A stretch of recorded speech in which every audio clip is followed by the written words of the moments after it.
La vie reprend son cours, bien que la Covid-19 est toujours là et la capitale assure toujours ou essaie d'assurer au maximum les mesures sanitaires. Et pour ce faire, puisqu'on parle d'Antananarive, la capitale, on reçoit ici le directeur de cabinet de la commune urbaine d'Antananarive, Osloufnienne, Michael Régui. Bonjour à vous.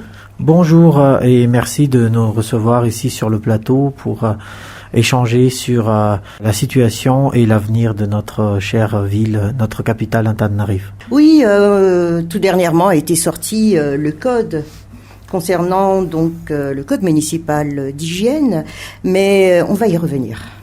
Mais n'empêche, monsieur le directeur de cabinet, le fait est que nous sommes en saison sèche, mais également la pluie pointe son nez.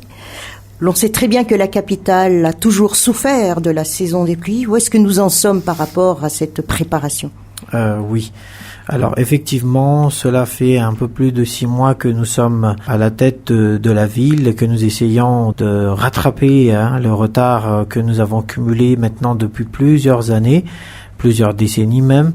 Et en l'occurrence, ce problème qui chaque année reviennent en saison des pluies. Alors, on va essayer en tout cas. Alors, on va pas pouvoir trouver une solution à court terme très très rapidement. C'est des choses qui ont été cumulées depuis plusieurs années, notamment les constructions illicites qui gênent les canaux, notamment puis les déchets qui bouchent tout court ces canaux-là.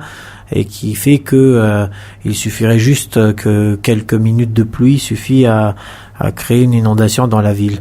Le maire, bien avant même qu'il soit élu, a déjà eu un projet, a déjà commencé avec son projet IMO, qui va permettre aussi en même temps de donner des emplois aux personnes vulnérables, mais également qui va permettre d'assainir au plus vite la ville. Bon, malgré le contexte aussi sanitaire que nous avons traversé pendant plusieurs mois, qui a dû freiner pas mal de projets en cours. Mais le projet d'IMO est déjà en cours et nous continuons, nous espérons que ça va beaucoup freiner les choses et en même temps, je pense que le peuple aussi a déjà vu, parmi les projets du maire, c'était vraiment l'assainissement et le retour vers la discipline. Et par rapport à ça, plusieurs constructions illicites ont été assainies.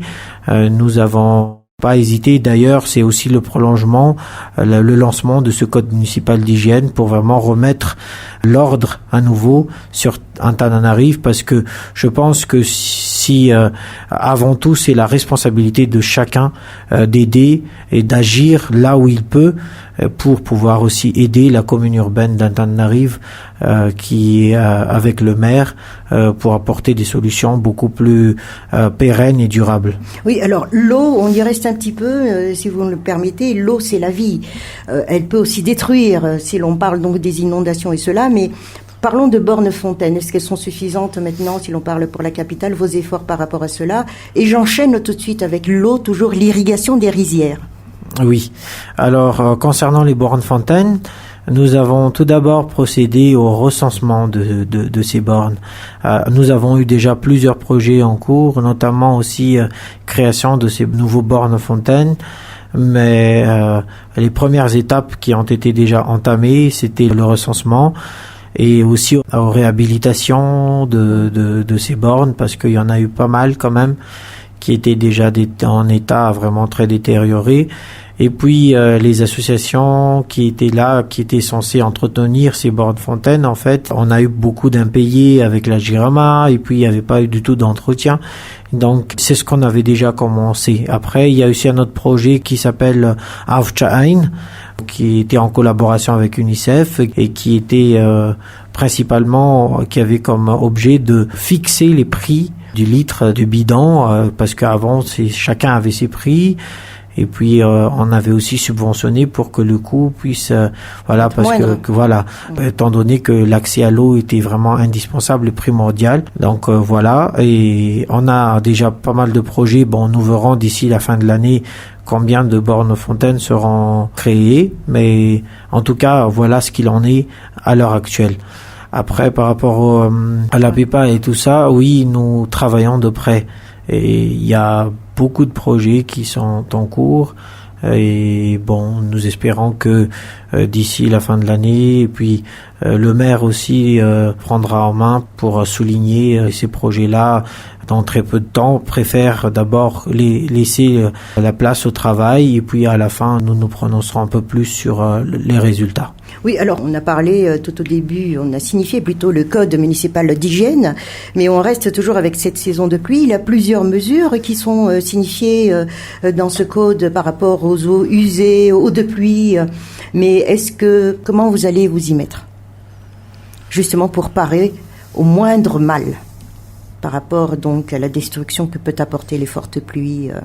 Alors, on avait constitué un comité communal de gestion de risques et de catastrophes qui n'a pas du tout été fait avant.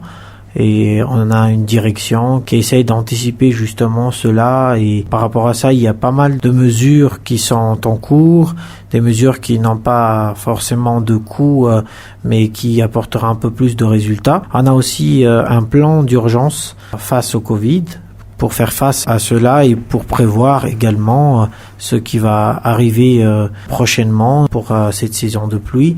Donc il y a pas mal de projets, pas mal d'actions qui sont en cours avec une vraie stratégie. Il nous reste plus beaucoup de temps, donc en ce moment nous travaillons, nous faisons le maximum, le nécessaire pour la réhabilitation de ces infrastructures et en même temps pour anticiper, prévoir des espaces pour accueillir ces sinistrés, parce que même si nous faisons tout le nécessaire, nous savons aussi très bien qu'il y a des choses où nous pourrons malheureusement pas encore éviter, en tout cas pour les mois à venir. Oui. Alors du code municipal d'hygiène, beaucoup de bruit. Mais vous l'avez spécifié que ce code existait déjà. Oui, c'est très important de souligner parce que en ce moment, malheureusement, et puis voilà, nous avons quand même des politiciens, des personnages qui n'ont pas forcément les mêmes orientations politiques et qui essayent à chaque fois de s'attarder sur ces détails-là. Et c'est bien dommage, nous trouvons, parce que ça freine la volonté, la détermination du pouvoir et des responsables. Si on ne parle par exemple que de ce code municipal d'hygiène, effectivement, c'était un code qui a existé depuis 2013. Mais qui était toujours resté dans l'ombre et à la limite les citoyens n'étaient même pas au courant de son existence et aussi de son contenu. Quand nous avons pris la tête, les responsabilités auprès de la commune urbaine d'Antananarive, nous sommes tombés sur ce code-là et on s'était dit mais comment ça se fait que ce code n'a jamais vraiment été appliqué? On avait vu que voilà, dans chaque grande ville, dans chaque capitale du monde, il y a toujours des réglementations parce qu'on ne vit pas dans une capitale comme on vit dans un village. Et donc c'était le moment ou jamais. De toute manière, avec le contexte aussi sanitaire, ça nous a aussi beaucoup fait réfléchir sur la manière de vivre, quelles sont les nouvelles mesures qu'il fallait adopter, parce qu'il faut aussi savoir vivre avec ce contexte-là. Il faudrait pas attendre qu'il n'y a plus de pandémie de coronavirus pour pouvoir relancer des choses. Il y a des nouvelles règles de comportement, mais aussi de façon de vivre à adopter. Et c'est pour cela que nous avons décidé de relancer le code municipal d'hygiène. Nous l'avons adapté sur certains points. Nous avons fait le nécessaire. Nous avons révisé quelques montants des amendes. L'objectif n'était pas à nouveau de soutirer ou de donner le plus de contraventions pour la caisse de la commune, mais c'était avant tout l'éducation. C'était vraiment dans cet objectif-là parce que c'est pas... Il n'y a pas à payer s'il n'y a pas infraction. Voilà, c'est ça. Donc, avant tout, c'est un changement au niveau de nos pensées, de nos comportements. On peut pas avoir un développement si, en soi, nous n'adoptons pas les bonnes mesures d'être un bon citoyen et le bon savoir-vivre, comme d'ailleurs a été déjà notre ville d'Antananarive et que beaucoup de personnes regrettent actuellement, ceux qui ont connu Antananarive il y a 20, 30 voire 40 ans passés. Mais vous l'avez signifié d'ailleurs qu'on a perdu beaucoup d'années et que là c'est un existant, c'est pas un nouveau. Mais alors comment aider le citoyen à le comprendre? Effectivement, tout le travail actuel maintenant se concentre sur cet aspect-là. Quelle sera la suite? comment mettre ce code à disposition de chaque citoyen jusqu'au plus près de chaque famille, auprès des Fuktan, etc. En ce moment, nous avons commencé à former tout d'abord les responsables, les directeurs et aussi les policiers municipaux, tout ce qui est responsable qui se sont concernés par ce code, parce que ce code régit pratiquement tous les domaines de la ville, notamment les marchés, la circulation, le savoir-vivre, comment gérer les déchets de chaque ménage, les horaires, qu'est-ce qu'il faut respecter, quels sont nos droits, quelles sont nos libertés, mais quels sont aussi également nos devoirs. Donc avant tout, il faut une bonne éducation, de l'information, de la communication, et c'est après cela, bien évidemment, et en appelant au bon sens de chacun, que nous pouvons appliquer au fur et à mesure les mesures. Si on prend par exemple pour ceux qui font leurs besoins ou qui décident de ne pas aller dans les douches et toilettes publiques, mais qui décident de le faire sur les rues, alors s'il y a juste une douche aux toilettes publiques dans les environs, c'est sûr qu'on va le sanctionner parce que on voit qu'il y a vraiment une mauvaise foi dedans, alors que donc c'est-à-dire que on va pas appliquer de manière très stricte, de façon très rigide, mais nous comprenons tout à fait que les changements ne se font pas en un clin d'œil, mais il y a un réel travail à faire, surtout si nous voulons un résultat beaucoup plus durable et à long terme. Mais il y a le fait aussi que tout à fait au début de l'année, vous avez effectué l'éducation du citoyen par rapport à l'usage des routes, entre autres pour le piéton qui doivent traverser au niveau des passages réservés aux piétons, mais aujourd'hui c'est presque plus le cas, ça disparaît, mais comment remédier à ce qui est déjà presque réussi? En fait, c'est vraiment ça. Nous nous sommes rendus compte que, en réalité, le plus dur, c'était pas de commencer l'assainissement, mais c'était de la maintenir. Et par rapport à ça, nous travaillons tous les jours, pour maintenir ces assainissements, les bonnes mesures, etc. Alors ce n'est pas facile parce que avec tout le contexte à la fois socio-économique, sanitaire qui était en jeu, c'est pour cela que tous les jours nous incitons, nous sensibilisons la population, notamment avec aussi la réinstauration de la radio communale qui est maintenant fonctionnelle depuis quelques mois, 95.6. Et donc c'est cette radio aussi qui va servir de sensibilisation, mais encore une fois, et d'ailleurs c'est ce que je voudrais aussi, et pour ça que nous sommes là à parler et à échanger avec nos auditeurs, c'est vraiment de pouvoir sensibiliser au maximum. C'est que si chaque citoyen conscient adopte les bonnes mesures, nous sommes convaincus que avec ça nous avancerons beaucoup plus vite et nous aurons un résultat beaucoup plus efficace. Alors que si nous laissons uniquement à la commune et que nous restons passifs, en sachant que ce que nous avons déjà hérité depuis ces différentes années, nous ne serons pas prêts à pouvoir les rattraper. Si nous laissons juste à la commune avec ses moyens maintenant qui sont très très moindres, on ne sera pas prêt en tout cas pas à notre génération. Mais si nous donnons les mains et que nous agissons ensemble, je pense qu'il y a vraiment beaucoup de choses parce que c'est une ville qui a beaucoup de potentialités, qui mérite d'être une ville modèle, d'être aussi une ville phare, à la fois pour toutes les autres villes de Madagascar, mais surtout dans l'océan Indien ou voire surtout le continent africain. Et pourtant l'anarchisme au niveau de la circulation, elle est là, les embouteillages. Au fait, où est-ce que nous en sommes par rapport aux réparations des routes? Alors par rapport aux réparations des routes, nous travaillons très étroitement avec le ministère de l'aménagement du territoire et des travaux publics. Nous travaillons aussi également avec la présidence, et il y a également le fonds d'entretien routier. Oui. Et par rapport à cela, le maire avait déjà communiqué plusieurs routes de notre ville qui seront réhabilitées, et nous faisons le nécessaire pour que ça soit fait avant la fin de l'année. Et donc, mais il y a déjà des portions qui sont entamées en phase, mais ça reste là pour l'instant, qui crée des embouteillages. Si l'on parle d'un Crouch, par exemple, ou du côté de 67 hectares, les usagers se plaignent parce que ça les déjà par rapport que tout le monde reprend ses activités, ça crée des embouteillages. Est-ce que c'est pour d'ici peu? Je réponds ici donc aux réseaux sociaux. Oui. Alors, en tout cas, c'est sûr que si nous faisons ces travaux-là, ce n'est pas juste pour que dans quelques semaines et dans quelques mois, on revienne à la même chose. C'est ce qui était déjà toujours le problème. On répare et juste après les saisons de pluie, c'est à nouveau les mêmes problèmes. Nous essayons vraiment d'apporter des solutions beaucoup plus pérennes et durables. Après, ça peut gêner parfois la circulation parce que si nous devons accélérer les travaux, il faudrait pas attendre que les soirs et les nuits, mais même dans la journée, nous avançons, nous faisons ces travaux-là. Nous sommes conscients que voilà, il faut aussi voir les moyens que la commune dispose et vraiment nous faisons avec tout ce qu'on peut et d'ailleurs je tiens à saluer ici la direction du bâtiment des travaux publics de notre commune mais qui avec très peu de moyens essaye de vraiment de faire le nécessaire pour en tout cas, et nous sommes très sensibles, nous sommes très à l'écoute de chaque citoyen.